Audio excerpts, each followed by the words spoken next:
زندگی گزاری ہے، جو عمل کیے ہیں، اب ان کا بدلہ پانا ہے۔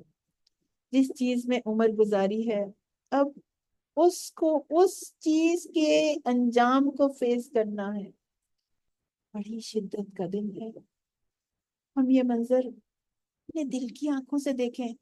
پھر سوچیں کہ ہم کیا کر رہے ہیں، ہم کیا کام کرتے ہیں۔ اللہ تعالیٰ نے جو ہمیں 24 آورس دیے ہیں، ان آورس میں سے کتنے آورس نیکی کی چیزوں میں گزرتے ہیں، کتنے آورس اللہ کی فرما برداری میں گزرتے ہیں، اور کتنے آورس میں ہم اپنے دل کی تسکین کے سامان کرتے ہیں، دنیا کی اٹریکشن میں کھوئے رہتے ہیں۔ تو کہاں لگے ہوئے ہیں ہم؟ زندگی میں کون سے کام ایسے ہیں جو اللہ کی ناراضگی کو دعوت دینے والے ہیں؟ یہ آج سوچنا ہے، کیونکہ جو آج ڈر گیا وہ بچ جائے گا، جو آج سنبھل گیا وہ بچ جائے گا۔ جس نے یقین کی آنکھ سے اس منظر کو دیکھ لیا جو قرآن ہمیں دکھا رہا ہے، وہ بچ جائے گا۔ اس برے وقت کا جو ہمیں پیش آنے والا ہے، اس کا انتظام ہمیں آج کرنا ہے۔ آج ہم اپنے اوپر طرز کھا لیں،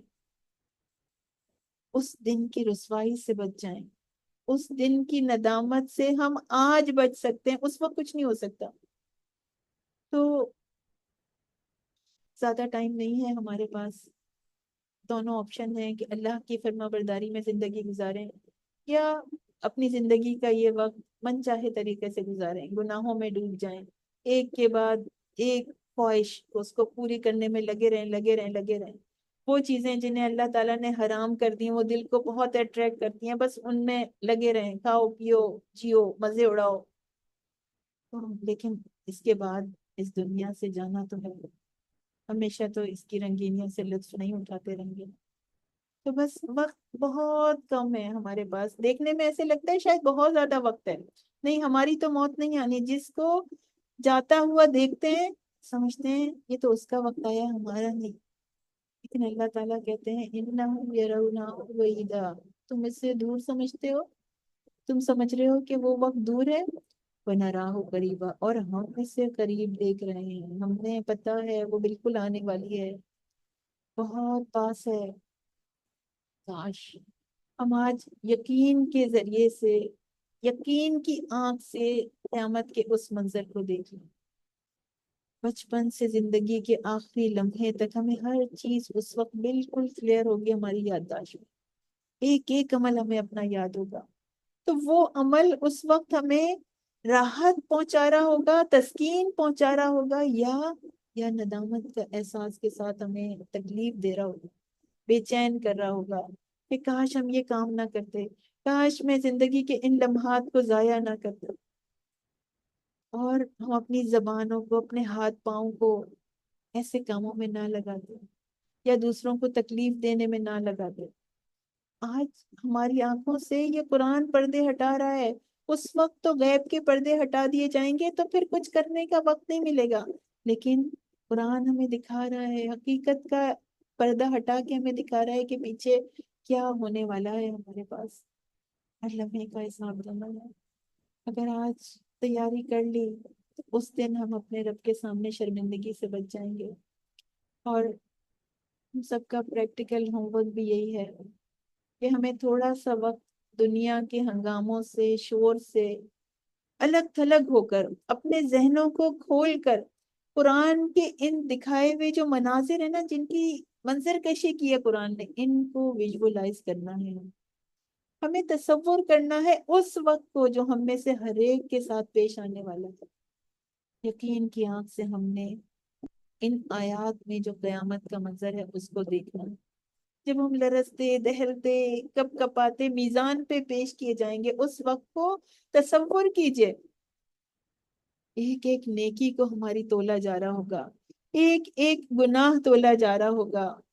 ہر شخص کا حق جو ہمارے اوپر نکلتا ہے اس کے بارے میں ہم سے سوال کیا جائے گا، اور ہماری نیکیاں اس کو دے دی جائیں گی۔ آج ہم حق دے دیں، آج ہم کسی کا حق نہ مانیں، آج ہم حق سے زیادہ دے دیں، اور ہماری زبان سے نکلا ہوا ایک ایک لفظ یا تو ہمارے لیے نجات ہوگا یا ہمارے لیے وبال ہوگا۔ کہیں ایسا تو نہیں ہے کہ ہمارے الفاظ ہمیں جہنم میں تو نہیں گرا دیں گے؟ ہم کیا سنتے ہیں یہ بھی تولا جائے گا، ہم کیا دیکھتے ہیں یہ بھی جانچا جائے گا، ہم کیا سوچتے ہیں، کس چیز کی پلاننگ کرتے ہیں، اس کا بھی تجزیہ کیا جائے گا۔ ہم نیکیوں کے انبار جمع کر رہے ہیں یا گناہوں کے بوجھ، یہ ہمیں ابھی سوچنا ہے۔ ہمارے عمل، ہمارے ہمارے جو کام ہیں وہ نیکیوں کے پلڑے کو جھکا رہے ہیں یا برائیوں کے پلڑے کو جھکا رہے ہیں، یہ ابھی سوچنا ہے، ابھی دیکھنا ہے، ابھی اس پہ غور و فکر کرنا ہے، کیونکہ ابھی بہت کچھ ہو سکتا ہے۔ کم از کم اتنا تو کر سکتے ہیں کہ گناہوں سے توبہ کر کے، گناہوں کو، ہم برائیوں کو،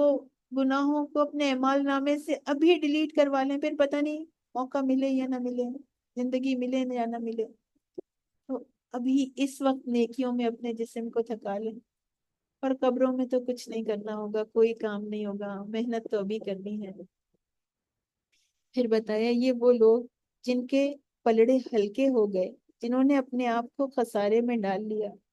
جو ہمیشہ جہنم میں رہنے والے ہیں۔ اس کے بعد آیت 104 ہے، تلفح وجوہہم النار۔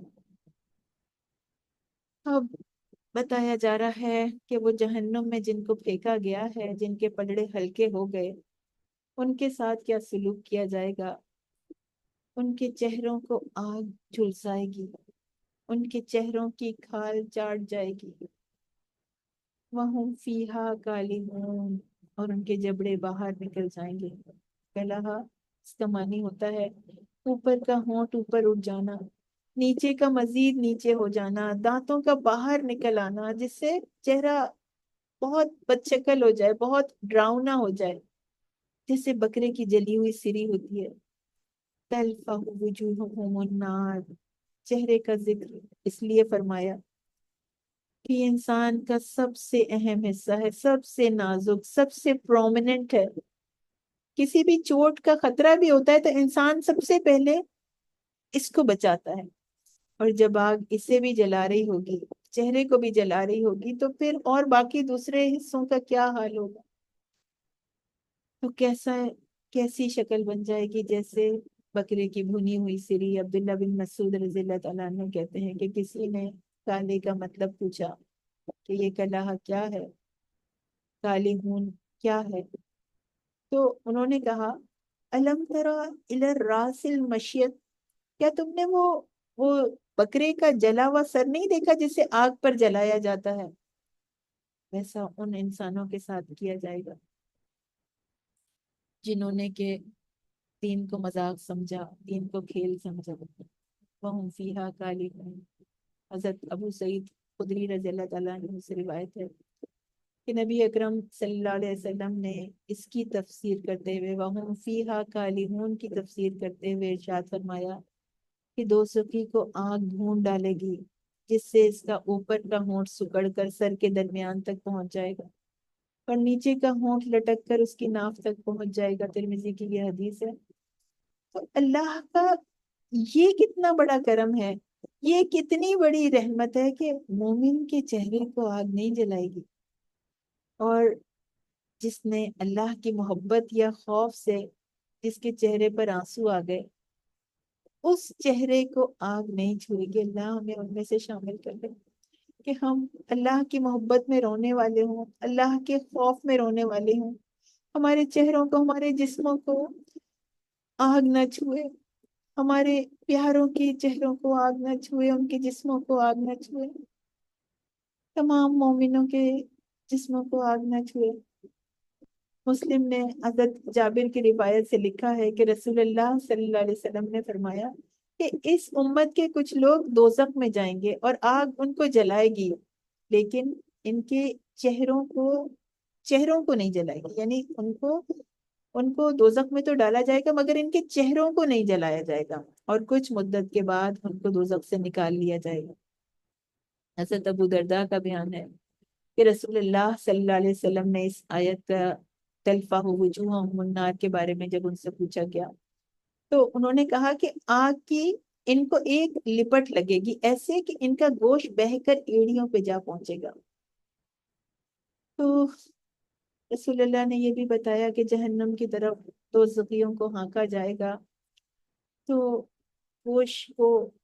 وہ یہ آگ جو ہے وہ گوشت کو ہڈی پر لگا نہیں چھوڑے گی، سارا گوشت بہ جائے گا۔ دنیا میں پہلے ہی بتا دیا گیا تھا، فَمَن زُحْزِحَ عَنِ النَّارِ، جو آگ سے بچا لیا گیا، تو وَأُدْخِلَ الْجَنَّةَ فَقَدْ فَازَ، اور وہ جنت میں داخل کر دیا گیا، وہ کامیاب ٹھہرا۔ وَمَا الْحَيَاةُ الدُّنْيَا إِلَّا مَتَاعُ الْغُرُورِ، دنیا کی زندگی متاع غرور کے سوا کچھ نہیں ہے، دھوکا ہے۔ بس اللہ کرے کہ یہ دھوکا ہمیں دھوکا نظر بھی آ جائے، ہم اس میں کھو کے نہ رہ جائیں اور وہ سب بھول جائیں جو کہ اللہ تعالیٰ نے ہمیں یاد رکھنے کو کہا ہے۔ تو جو لوگ اس حقیقت کو تسلیم کرنے کے لیے تیار نہیں ہوئے، بس وہ اپنی آنکھوں سے اپنی ہلاکت دیکھیں گے، اپنی تباہی دیکھیں گے، اور ان کے اعمال کے بدلے میں انہیں جہنم میں رکھا جائے گا۔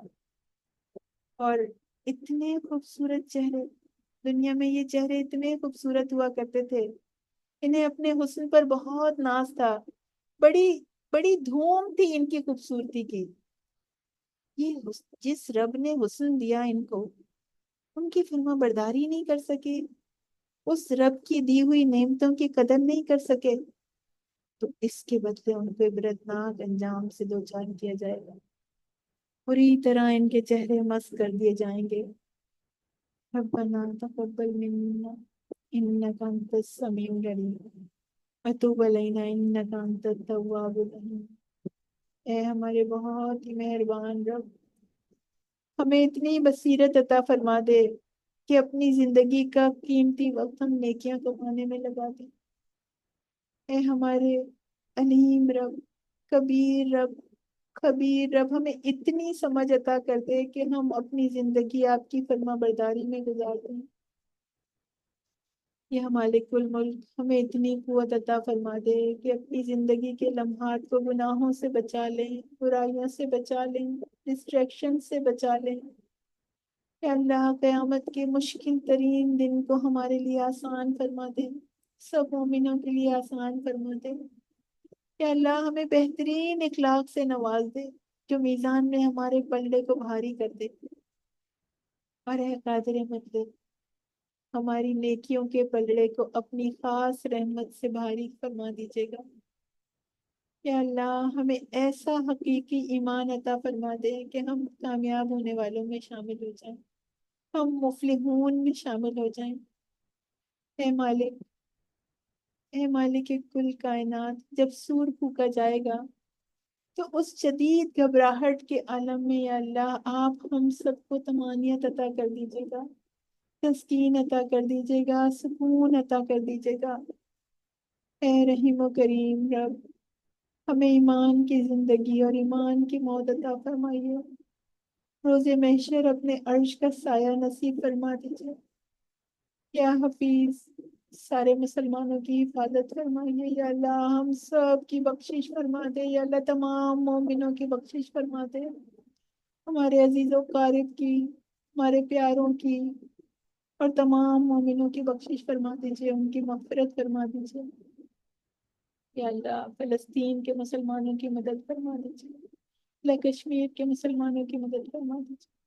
یا اللہ لبنان کے، یمن کے، یا اللہ دنیا کے ہر حصے میں جن مسلمانوں پر ظلم ہو رہا ہے ان کی مدد کر دیجیے۔ یا اللہ، یا اللہ ظالموں کو ظلم سے روک کر ان کی مدد کر دیجیے۔ یا اللہ یا تو ان کو ہدایت دے دیجیے، یا اگر ہدایت ان کے نصیب میں نہیں ہے تو اللہ ان کو غارت فرما دیجیے۔ آخر دعوانا الحمد للہ رب العالمین، سبحان ربک رب العزت عما یصفون والسلام علی المرسلین والحمد للہ رب العالمین۔ السلام علیکم ورحمۃ اللہ وبرکاتہ۔